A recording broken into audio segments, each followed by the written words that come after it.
Bismillahirrahmanirrahim. Assalamu alaikum students. Today we have lecture number 18 of chemistry from chapter number 1, that is fundamentals of chemistry. Today we have a topic in which we will study about molecular ions. तो बेटे last time हम लोगों ने सिर्फ और सिर्फ simple ions के बारे में पढ़ा था, ठीक है। फिर हमने कंपैरिजन पढ़ा, what is the difference between atom and ion. आज हम पढ़ने लगे हैं मोलेकुलर आयन के बारे में, ठीक है। बेटे बेसिकली मोलेकुलर आयन जो होते हैं ना, वो आयन्स होते हैं लेकिन मॉलिक्यूल से लिंक्ड होते हैं। मॉलिक्यूल्स के जो आयन होते हैं उनको हम कहते हैं मोलेकुलर आयन्स, ठीक है।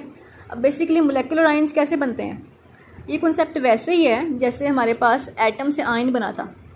जब हमारे पास एटम की बात थी तो हमने पढ़ा था कि एटम जो होता है वो जब इलेक्ट्रॉन लूज़ करता है या गेन करता है तो वो आयन में कन्वर्ट हो जाता है। तो ऐसे ही मोलेकुलर आयन में होता है कि जब कोई मॉलिक्यूल इलेक्ट्रॉन लूज़ करता है या इलेक्ट्रॉन गेन करता है तो वो मोलेकुलर आयन में कन्वर्ट हो जाता है, ठीक है। बेटे वही वाला कॉन्सेप्ट है। अब बेसिकली आपका फोकस आयन की डेफिनेशन पे होना चाहिए। तो आपको ये तो पता है कि आयन कैसे बनता है, इलेक्ट्रॉन के गेन या इलेक्ट्रॉन के लूज़ से आयन बन जाता है, ठीक हो गया। अब जी हमारे पास टाइप थी आयन्स के बारे में।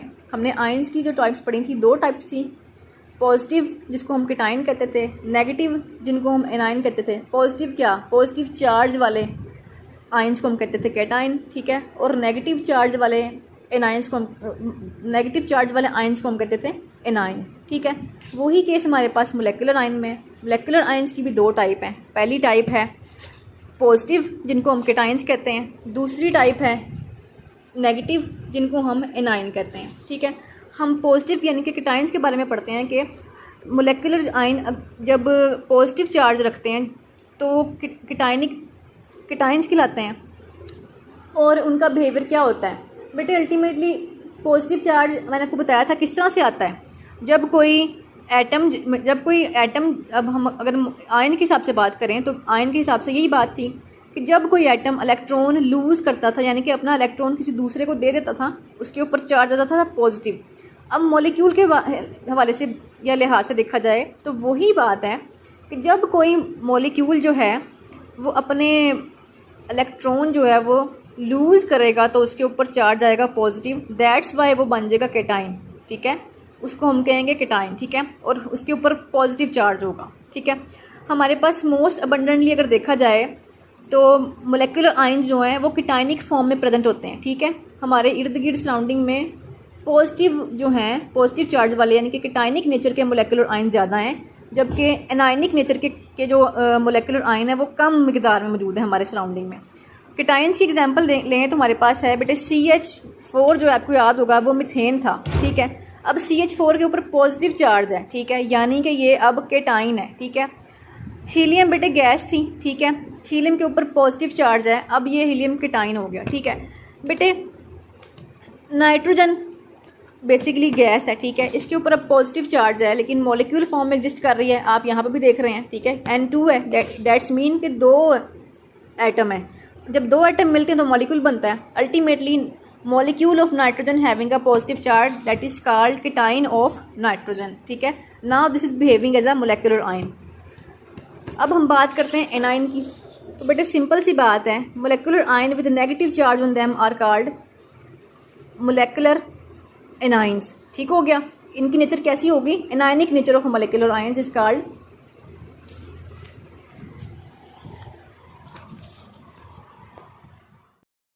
सो बेटे एनाइंस की बात की जाए तो molecular ion with negative charge on them are anionic, ठीक है। एनाइनिक कैसे होंगे बेटे, नेगेटिव चार्ज कैसे आया, जब भी कोई मॉलिक्यूल इलेक्ट्रॉन बेटे इलेक्ट्रॉन जो है गेन करेगा तो उसके ऊपर नेगेटिव चार्ज आएगा, ठीक है। तो वो वाला मॉलिक्यूल फिर हम उसको कहेंगे किस कैटेगरी में रखेंगे, उसको हम एनाइनिक मोलेकुलर आयन की रूह से पहचानेंगे, ठीक है। अब बेसिकली बात है कि बेसिकली मोलेकुलर आयन बनते किस तरह से हैं, ठीक है। बट ये फिनोमेना है जो कि डिस्चार्ज ट्यूब के अंदर टेक प्लेस होता है। जब गैसेस को हम बम्बार्ड करते हैं ना हाई एनर्जी इलेक्ट्रॉन के साथ डिस्चार्ज ट्यूब के अंदर, तो वो आयोनाइज हो जाते हैं। आयोनाइज होने के बाद वो मोलेकुलर आयन दे देते हैं, ठीक है।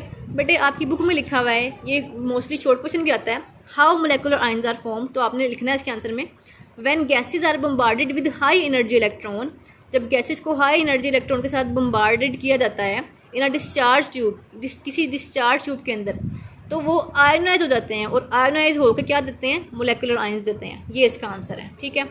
अब बेटे हमारे पास नेक्स्ट हमारे पास जो है डिफरेंस है, what is difference between molecule and molecular ion. बेटे ये उसी तरह से हम देख लेते हैं इसके अंदर क्या है। जैसा डिफरेंस हमने एटम और आयन में पढ़ा था, आज हमने पढ़ना है difference between molecule and molecular ion. So बेटे यहाँ डिफरेंस है between a molecule and between a molecular ion.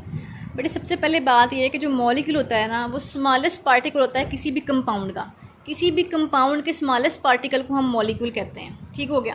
जबकि मोलेकुलर आयन के बारे में बात ये होती है कि जब भी कोई मॉलिक्यूल इलेक्ट्रॉन लूज़ करता है या गेन करता है तो वो मोलेकुलर आयन बनाता है, ठीक हो गया।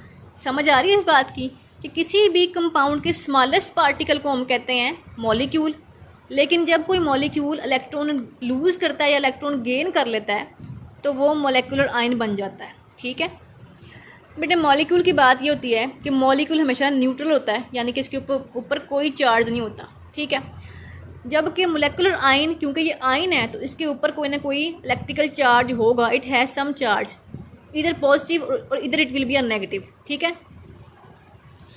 बेटे आपको पता है कि मॉलिक्यूल कैसे बनता है, atom combines and recombine to form a molecule. ये तो हम बिल्कुल स्टार्ट से पढ़ते आ रहे हैं, तो वही बात है कि एटम कंबाइन होते हैं और मॉलिक्यूल बनता है। जबकि मोलेकुलर आयन के बारे में बात है कि ये आयोनाइजेशन के प्रोसेस के जरिए बनता है। It is formed by ionisation of a molecule. जब एक मॉलिक्यूल आयोनाइज हो जाता है, आयोनाइज कैसे होता है, लूज और गेन वाले कॉन्सेप्ट को ही अपने माइंड में रखें कि मॉलिक्यूल आयोनाइज कैसे होता है, बाय लूजिंग और gaining electron molecule is ionised, ठीक हो गया। It is formed by ionisation of a molecule. ये मोलेकुलर आयन के बारे में बात थी। अब जी मॉलिक्यूल की बात है कि मॉलिक्यूल जो होता है वो स्टेबल होता है, स्टेबल यूनिट होता है और रिएक्टिव नहीं होता, किसी भी केमिकल रिएक्शन में जल्दी से हिस्सा नहीं लेता, ठीक है। जबकि मोलेकुलर आयन क्योंकि इसके ऊपर कुछ चार्ज होता है इसलिए ये रिएक्टिव स्पीशीज़ है और एक्टिवली रिएक्ट करता है किसी भी रिएक्शन के अंदर, ठीक हो गया। बेटे अब एग्जाम्पल मैं आपको डिफ्रेंशिएट करने के लिए यहाँ पे मैं अपने पास से दे रही हूँ, क्योंकि आपकी बुक में एक एग्जाम्पल तो है मोलेकुलर आयन की इन द फॉर्म ऑफ कीटाइन। तो मैं आपको बता दूं कि जो कीटाइन है ना CH4 पॉजिटिव, बेसिकली बेटे ये मीथेन से निकला हुआ है। CH4 हम मीथेन गैस को कहते हैं और मीथेन गैस जब इलेक्ट्रॉन जो है लूज़ करती है उसके बाद वो कीटाइन फॉर्म में कन्वर्ट होती है, ठीक है। ये कीटाइन ऑफ मीथेन है जो कि as a molecular ion behave कर रहा है। और ये हमारे पास मीथेन का मॉलिक्यूल है, ठीक है, जिसमें कार्बन एसोसिएट हुआ हुआ है 4 हाइड्रोजन के साथ। ये हाइड्रोजन के साथ बॉन्डिंग हुई हुई कार्बन की और मॉलिक्यूल बना हुआ है, ठीक है। बेटे बुक के लिहाज से देखते हैं हमने कितना पढ़ा है आज। बेटे from page number 15 we have started from molecular ion and we have finish there difference between molecule and molecular ion. तो बेटे इसको आपने अच्छी तरह लर्न कर लेना, ठीक है, 2-3 दफ़ा दोहराने के बाद। इट वॉज सो ईजी क्योंकि ये बिल्कुल प्रीवियस टॉपिक से मिलता जुलता था।